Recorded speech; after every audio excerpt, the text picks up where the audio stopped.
गुरुदेव के चरणों में कोटि कोटि नमन। गुरुदेव, मेरी त्रुटियों के लिए मुझे क्षमा करें।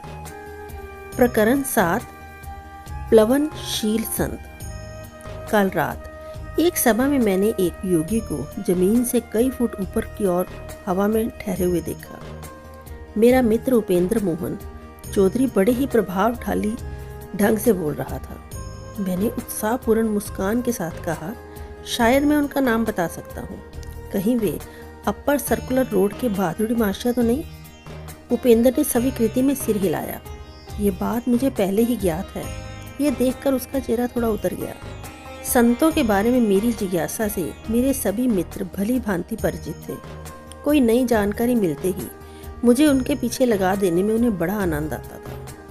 ये योगी महाराज मेरे घर के इतने निकट रहते हैं कि मैं प्रायः उनसे मिलने जाता हूँ। मेरे इस कथन से उपेंद्र के चेहरे पर उत्सुकता के भाव उमड़ते देख मैंने उसे और भी बातें बताना शुरू किया। उनके कई कमाल मैंने देखे हैं। पतंजलि प्रणीत प्राचीन अष्टांग योग के विभिन्न प्राणायाम विधियों में वे निष्णात हैं। एक बार बादुड़ी महाशय ने मेरे सामने भस्त्रिका प्राणायाम इतने जोर से किया कि लगता था मानो उस कमरे में सचमुच का तूफान आ गया हो। फिर उन्होंने गर्जन करते श्वास को बंद कर दिया और वे अति चेतना यानी समाधि की कुछ अवस्था में निश्चल बैठे रहे। तूफान के बाद शांति का वातावरण इतना प्रभावपूर्ण था कि उसे कभी भुलाया नहीं जा सकता। मैंने सुना है कि वे कभी घर से बाहर नहीं निकलते। उपेंद्र के स्वर में कुछ अविश्वसनीयता की झलक मिल रही थी। वास्तव में ये सच है। विगत 20 वर्षों से वे घर के भीतर ही रहते आए हैं। केवल हमारे पर्व त्योहारों के अवसर पर वे स्वयं ही लगाए इस नियम को थोड़ा ढीला करते हैं। जब वे अपने ही अहाते में स्थित सामने की पगडंडी तक जाते हैं, वहां पर भिखारी जमा हो जाते हैं, क्योंकि संत बादुड़ी अपने दयार्द हृदय के लिए प्रसिद्ध हैं। गुरुत्वाकर्षण के नियम को ठुकराकर वे हवा में कैसे रह पाते हैं? कुछ प्राणायामों के अभियान से योगियों के शरीर की जड़ता नष्ट हो जाती है।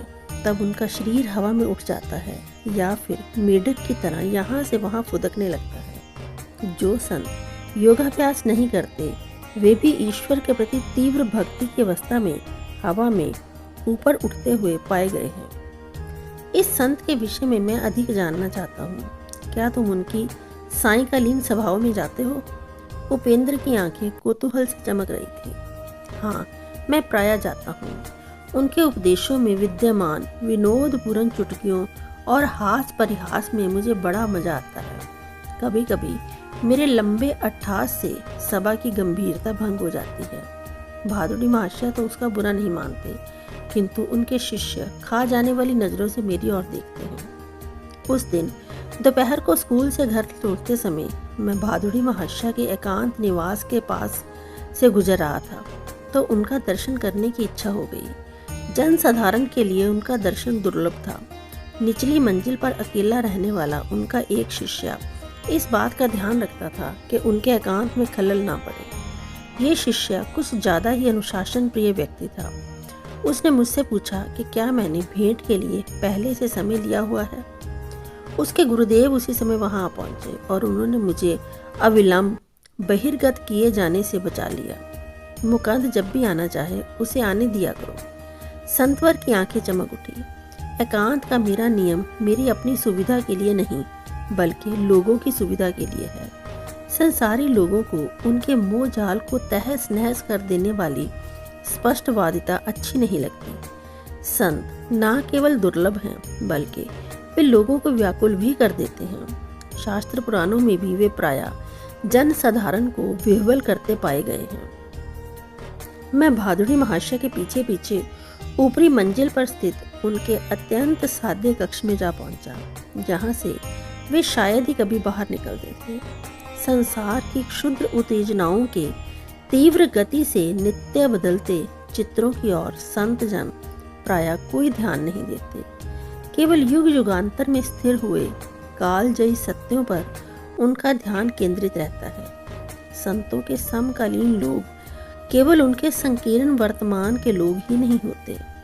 महर्षि जहाँ तक मैं जानता हूँ आप पहले ऐसे योगी हैं जो हमेशा घर के अंदर ही रहते हैं। भगवान कभी कभी अपने संतों को अप्रत्याशित परिस्थितियों में डाल देते हैं कि कहीं हम ये ना सोचें कि हम संतों को एक विशिष्ट नियम की चौखट में बिठा सकते हैं।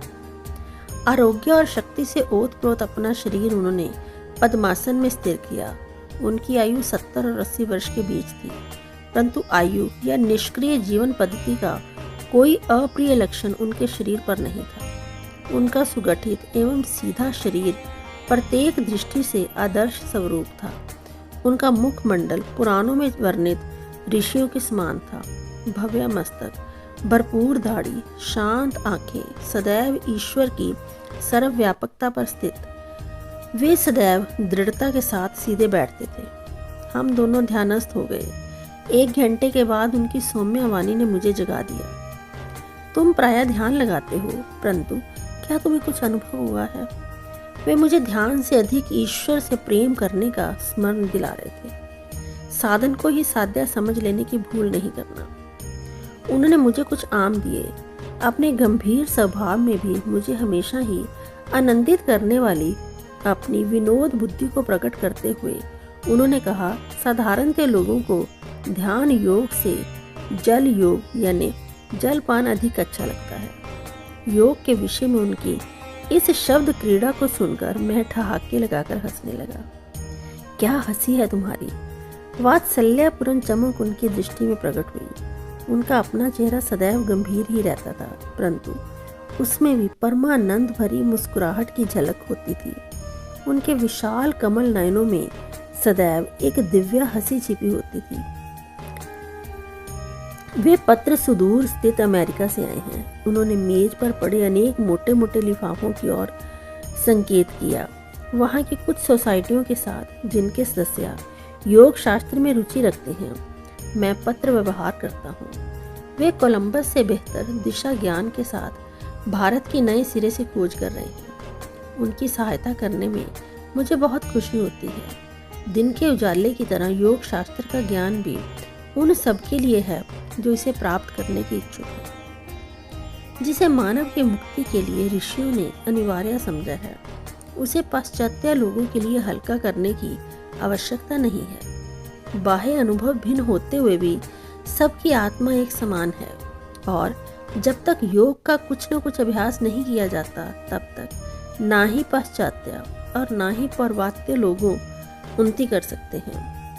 उन्होंने अपनी शांत दृष्टि मुझ पर स्थिर की। मेरी समझ में तब ये नहीं आया कि उनके वक्तव्य में भविष्यवाणी युक्त मार्गदर्शन छिपा हुआ था।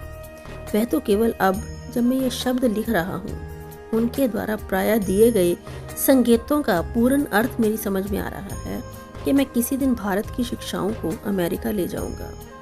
महर्षि, मैं चाहता हूँ कि आप जगत के कल्याण के लिए योग शास्त्र पर एक पुस्तक लिखें।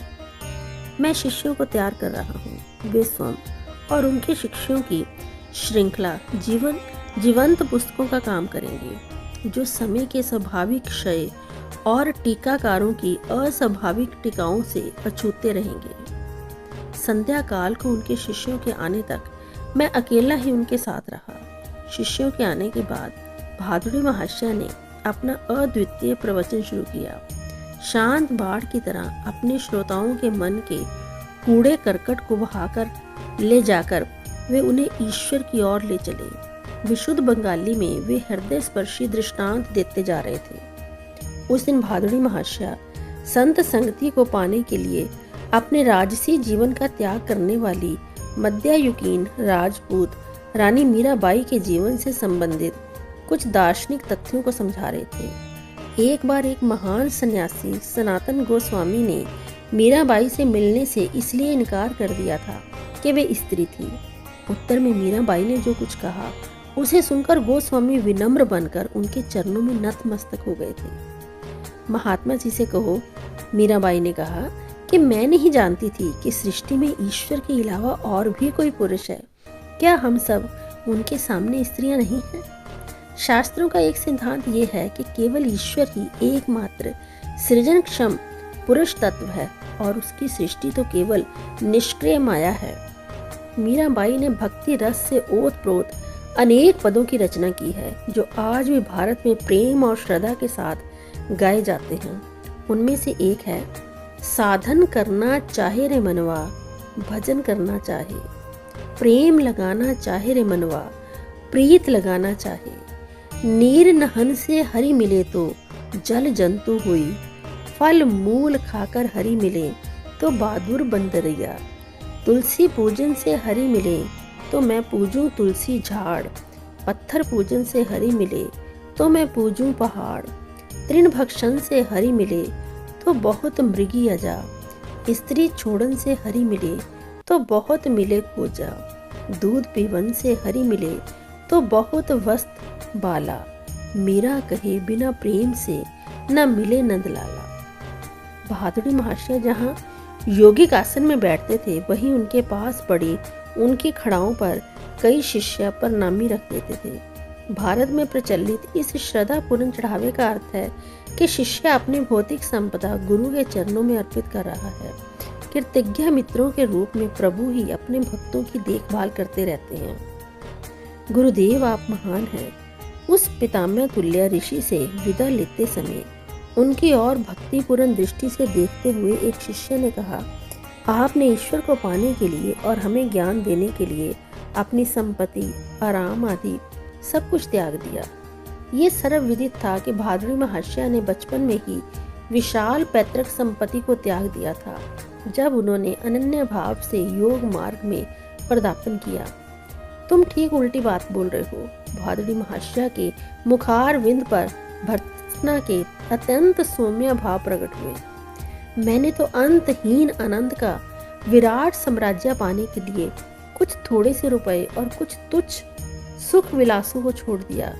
फिर मैंने कोई त्याग नहीं किया है और उस निधि को बांटने में जो आनंद मिल सकता है उसका मुझे ज्ञान है। इसे क्या त्याग कहा जा सकता है? अल्प दृष्टि वाले संसारिक जन ही वास्तव में सच्चे त्यागी हैं। वे अद्वितीय दिव्य संपत्ति को संसार के मुट्ठी भर तुच्छ खिलौनों के लिए त्याग देते हैं। त्याग की इस लोक विरुद्ध व्याख्या को सुनकर मेरी तो हंसी छूट गई, जिसमें किसी भी भिक्षुक संत को तो कुबेर का मुकुट पहनाया जाता है और धन गर्भित करोड़पतियों को अनभिज्ञ शहीद बना दिया जाता है। विधि का विधान हमारे भविष्य की योजना किसी भी बीमा कंपनी से अधिक अच्छी तरह बनाता है। उनके ये निष्कर्षात्मक शब्द उनकी अपनी श्रद्धा का अनुभव सिद्ध धर्म था। आज संसार बाह्य सुरक्षा में ही विश्वास करने वाले बेचैन लोगों से भरा हुआ है। उनके कटु विचार उनके ललाटों पर अंकित घाव चिन्हों के समान है। जिसने हमारे प्रथम श्वास के साथ ही हमारे लिए हवा और दूध की व्यवस्था कर दी, वह भगवान अपने भक्तों की दिन प्रतिदिन की व्यवस्था करना भी जानता है।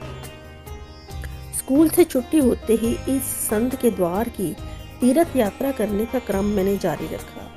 आंतरिक उत्साह के साथ वे अनुभव लाभ में मेरी सहायता करते रहे। एक दिन वे मेरे घर से दूर राम मोहन राय रोड पर रहने के लिए चले गए। उनके श्रद्धालु शिष्यों ने उनके लिए वहां नागेंद्र मठ नाम से एक नया आश्रम बना दिया था। यहाँ मेरी कहानी अचानक कई वर्ष आगे निकल जाती है। फिर भी बहादुरी महाशय के मुझसे कहे हुए अंतिम शब्दों का उल्लेख मैं यहाँ करना चाहता हूँ। पश्चिम की ओर प्रस्थान करने से कुछ पहले मैं उनके दर्शन करने गया और आशीर्वाद पाने के लिए मैंने उनके चरणों पर सिर रखा। बेटा, अमेरिका जाओ, युग युगांतर की भारत की महिमा को अपनी ढाल के रूप में ले जाओ। विजय तुम्हारे ललाट पर लिखी हुई है। उस देश के भले लोग तुम्हारा हृदयपूर्वक स्वागत करेंगे। नमन, कोटि कोटि नमन। गुरुदेव, कोटि कोटि नमन।